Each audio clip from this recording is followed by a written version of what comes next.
السلام علیکم رحمۃ اللہ، کیسے ہیں آپ؟ امید کرتی ہوں آپ خیریت سے ہوں گے۔ یہ میں نے مختصر سی ویڈیو بنائی ہے تاکہ ہم اس میں دیکھ سکیں کہ وہ کون کون سے طریقے ہیں جن سے انسان اللہ تعالیٰ کی تخلیق میں تبدیلی کرتا ہے، تاکہ ہم ان تبدیلیوں کو پہچان سکیں اور ان سے بچنے کی کوشش کر سکیں۔ اللہ تعالیٰ ہمیں کامیاب کرے۔ سب سے پہلے ہم یہ آیت پڑھتے ہیں، پارہ نمبر 5 ہے، سورۃ النساء کی آیت نمبر 119 ہے۔ اعوذ باللہ من الشیطان الرجیم، بسم اللہ الرحمن الرحیم۔ وَلَأُضِلَّنَّهُمْ، اور ضرور میں ان کو گمراہ کر دوں گا۔ وَلَأُمَنِّيَنَّهُمْ، اور ضرور میں ان کو آرزوئیں دلاؤں گا۔ وَلَآمُرَنَّهُمْ، اور ضرور میں ان کو حکم دوں گا۔ فَلْيُبَتِّكُنَّ، پس ضرور وہ چیریں گے، اذان الانعام، چوپاؤں کے کان۔ وَلَآمُرَنَّهُمْ، اور ضرور میں ان کو حکم دوں گا۔ فَلْيُغَيِّرُنَّ، پس وہ ضرور بدلیں گے، خلق اللہ، اللہ کی تخلیق کو۔ وَمَن يَتَّخِذِ الشَّيْطَانَ وَلِيًّا، اور جو کوئی بنائے گا شیطان کو دوست، وَلِيًّا مِّن دُونِ اللَّهِ، دوست اللہ کے سوا، فقد، پس تحقیق، خسر خسرانا مبینہ، تحقیق وہ نقصان میں رہا، نقصان کھلا۔ اس میں شیطان کہہ رہا ہے اللہ تعالیٰ سے، اللہ کی پاکیزگی کی قسم کھا کے اللہ تعالیٰ سے یہ کہہ رہا ہے کہ میں ضرور تیرے بندوں کو بہکاؤں گا، تیرے سچے دین سے دور کر دوں گا، اور ضرور ان کو آرزوؤں میں مبتلا رکھوں گا، دنیا کے بارے میں، ان کی عمر کی زندگی کے بارے میں کہ ابھی بہت زندگی پڑی ہے، اس طرح دھوکے میں ڈالے رکھوں گا، اور ضرور میں ان کو حکم دوں گا کہ وہ چوپاؤں کے کان چیریں۔ چوپاؤں کے کان شیطان کے کہنے پر چیرے جاتے تھے، وہ کیسے بھلا؟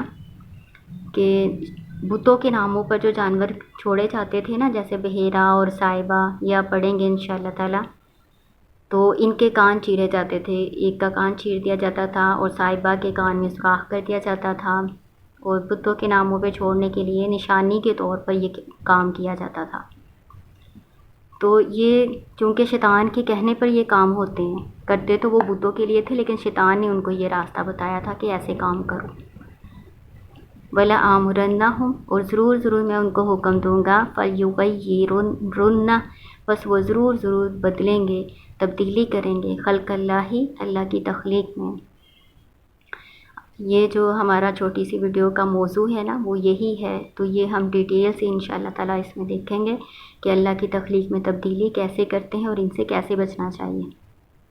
پھر اللہ تعالیٰ نے آگے بتایا کہ جو بھی شیطان کو دوست بنائے گا اللہ کو چھوڑ کے، اللہ کے سوا، تو وہ تحقیق وہ گمراہی میں رہا، نقصان میں رہا، کھلے نقصان میں۔ ٹھیک ہے، تو یہ وہ آیت ہے جس کی بیس پہ ہم نے یہ ویڈیو بنائی ہے، اور ہم نے یہ اصل میں یہ بات جو ہے نا کہ اللہ کی تخلیق میں تبدیلی کریں گے، یہ آپ نے آج پڑھنا ہے، ڈسکس کرنا ہے۔ ٹھیک ہے، چلیں۔ اللہ تعالیٰ کی تخلیق میں تبدیلی، اللہ تعالیٰ کی تخلیق میں تبدیلی کس طرح سے کرتے ہیں؟ 3 طرح سے ہوتی ہے۔ نمبر 1، فطرت میں تبدیلی۔ یہ میں آپ کو لکھ کے سمجھا رہی ہوں تاکہ آپ کو اچھی طرح سے یہ سمجھ میں آئے۔ فطرت میں تبدیلی، فطرت کیا ہوتی ہے؟ یہ سورۃ الروم ہے، سورۃ الروم کی آیت نمبر 30 ہے، جس میں اللہ تعالیٰ نے خود ہی بتایا ہے کہ وہ کون سی فطرت ہے جس پر اللہ تعالیٰ نے لوگوں کو پیدا کیا۔ ٹھیک ہے، تو پہلی جو تبدیلی کرتے ہیں اللہ کے تخلیق میں، وہ فطرت میں تبدیلی ہوتی ہے۔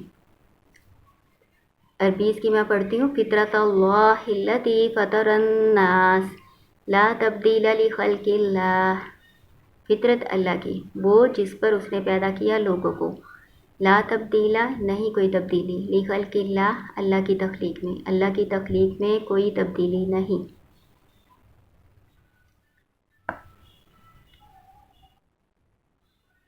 یہ میں نے آپ کو آیت پڑھ کے بتائی۔ اللہ تعالیٰ کا دین فطرت یعنی دین توحید، جس پر اللہ تعالیٰ نے ہر جان کو پیدا کیا ہے۔ ٹھیک ہے، تو اللہ کی فطرت میں کوئی تبدیلی نہیں ہونی چاہیے، یعنی کسی کو بھی حق نہیں کہ وہ اللہ کی تخلیق میں تبدیلی کرے، اللہ تعالیٰ کے عقیدہ توحید سے ہٹ کر کوئی اور دین اختیار کرے۔ ٹھیک ہے، ایک میں نے حدیث بھی لکھی ہوئی ہے، یہ حدیث بھی آپ دیکھیں۔ حضرت محمد صلی اللہ علیہ وسلم نے فرمایا ہے، ہر بچے کی پیدائش فطرت پر ہوتی ہے، پھر اس کے والدین اس کے ماں باپ اسے یہودی، نصرانی یا مجوسی بنا دیتے ہیں۔ جیسا کہ حیوانات کے بچے صحیح سالم پیدا ہوتے ہیں، کیا تم نے پیدائشی طور پر ان کے جسم کا کوئی حصہ کٹا ہوا دیکھا ہے؟ یہ میں نے آپ کو بتایا نا کہ یہ اس لیے ان کے کان چیرتے تھے، جانوروں کے اس لیے کان چیرتے تھے اور ان میں سوراخ کرتے تھے کیونکہ ان کو بتوں کے ناموں پر چھوڑنا ہوتا تھا، تو نشانی کے طور پر ایسا کرتے تھے۔ تو نبی صلی اللہ علیہ وسلم بتا رہے ہیں کہ جیسے مویشیوں کے بچے صحیح سالم پیدا ہوتے ہیں، ان میں سے کوئی کان کٹا نہیں ہوتا، تو اسی طرح اللہ تعالیٰ سارے بچوں کو فطرت پر توحید پر پیدا کرتے ہیں، بعد میں ان کے والدین ان کو اپنے مذہب کے مطابق ڈھال دیتے ہیں۔ ٹھیک ہے، تو فطرت میں تبدیلی کیا ہے کہ اللہ تعالیٰ نے ہر مخلوق کو اپنی دین توحید پر پیدا کیا ہے، تو توحید کے علاوہ کوئی اور دین اختیار کرنا اللہ کی تخلیق میں تبدیلی ہے۔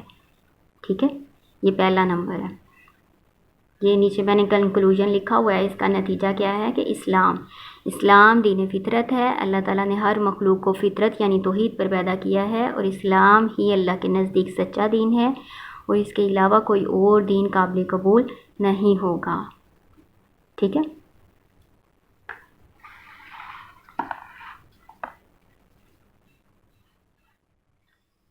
اللہ کی تخلیق میں تبدیلی کی دوسری صورت ہے شکل و صورت کو بگاڑنا، شکل و صورت میں تبدیلی کرنا۔ تو یہ میں نے ایک حدیث لکھی ہوئی ہے، پہلے آپ حدیث دیکھ لیں۔ عبداللہ رضی اللہ تعالیٰ عنہ سے روایت ہے، عبداللہ سے مراد عبداللہ بن مسعود رضی اللہ تعالیٰ عنہ۔ انہوں نے فرمایا کہ اللہ تعالیٰ نے گودنے والیوں، گدوانے والیوں، بالوں کو نوچنے والیوں، دوسروں سے نچوانے والیوں، خوبصورتی کے لیے دانتوں میں دراڑ ڈلوانے والیوں، اللہ کی خلقت میں تبدیلی کرنے والیوں پر لعنت کی ہے۔ یہ میں نے ساتھ حوالہ دیا ہوا ہے، صحیح مسلم کی حدیث ہے اور کتاب اللباس ہے۔ ٹھیک ہے، میں آپ کو یہ ساری حدیث بتا دیتی ہوں۔ عبداللہ بن مسعود رضی اللہ تعالیٰ عنہ نے یہ حدیث بیان کی، گودنے اور گدوانے والیوں سے مراد کیا ہوتا ہے؟ کس چیز کو گدوانا؟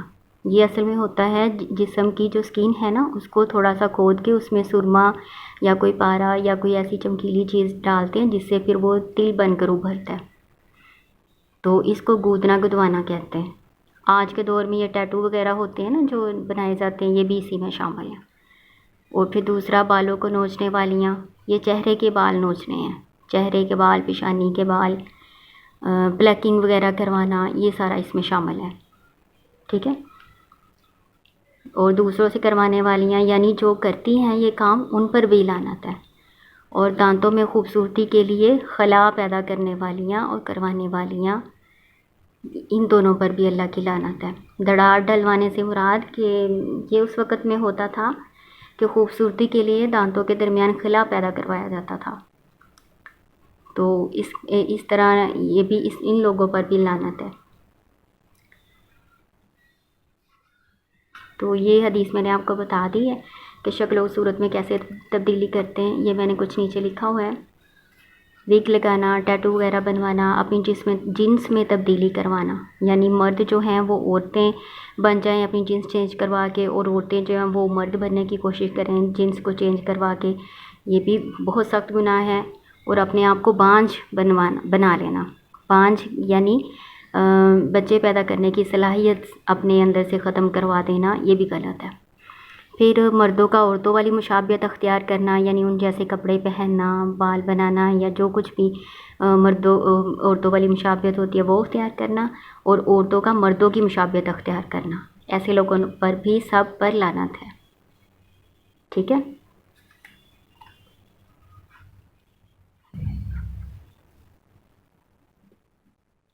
تیسری اللہ کی فطرت میں کیا تبدیلی ہوتی ہے؟ اللہ تعالیٰ نے جو بھی چیز جس مقصد کے لیے بنائی ہے نا، اس کو اسی مقصد کے لیے استعمال کیا جائے، اسے کسی اور مقصد میں استعمال نہ کیا جائے۔ مثال کے طور پر جیسے رات ہے، اللہ تعالیٰ نے رات کو آرام کے لیے بنایا، آپ رات کو سوتے ہیں، آپ کو پرسکون نیند آتی ہے، ٹھیک ہے، تو اس کا ایک مقصد ہے، رات کی نیند کا ایک مقصد ہے۔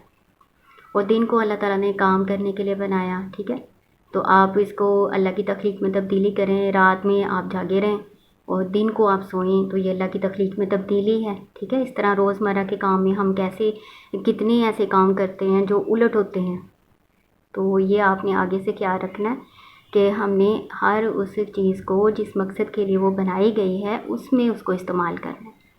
ٹھیک ہے، اس کے علاوہ یہ تو آپ نے سیکھ لیا نا کہ 3 طرح سے اللہ کی تخلیق میں تبدیلی ہوتی ہے۔ اس کے علاوہ کچھ ایسے کام ہیں کہ جس میں تخلیق میں تبدیلی کرنی ہی فطرت ہے۔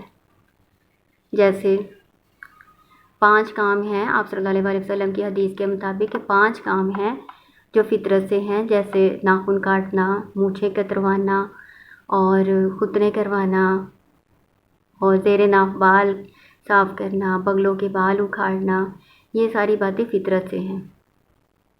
اگرچہ اس میں لگتا ہے کہ ہم تخلیق میں تبدیلی کر رہے ہیں، لیکن تخلیق میں تبدیلی نہیں ہے، یہ عین فطرت ہے، ٹھیک ہے۔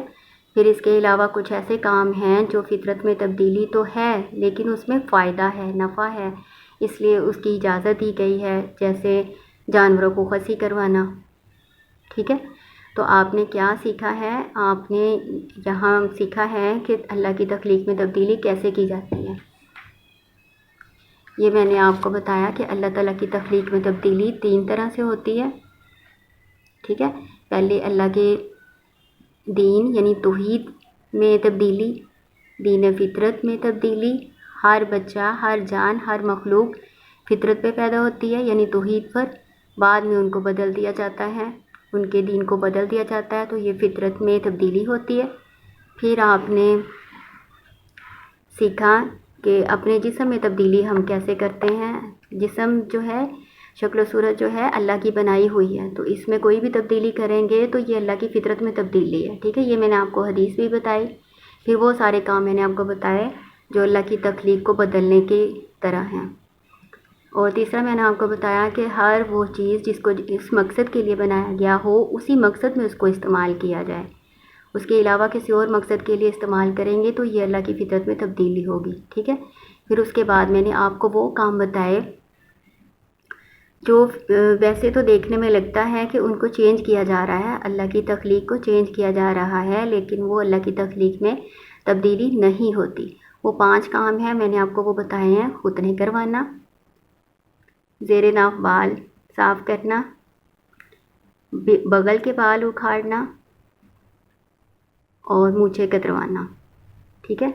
اور اس کے علاوہ میں نے آپ کو اور بتایا کہ کچھ ایسے کام ہیں جن میں فائدہ ہے، جس میں فطرت کو بدلا تو جاتا ہے، تخلیق کو بدلا تو جاتا ہے، لیکن اس میں فائدہ ہے، جیسے جانوروں کو خصی کرنا، تو اس کی اجازت دی گئی ہے۔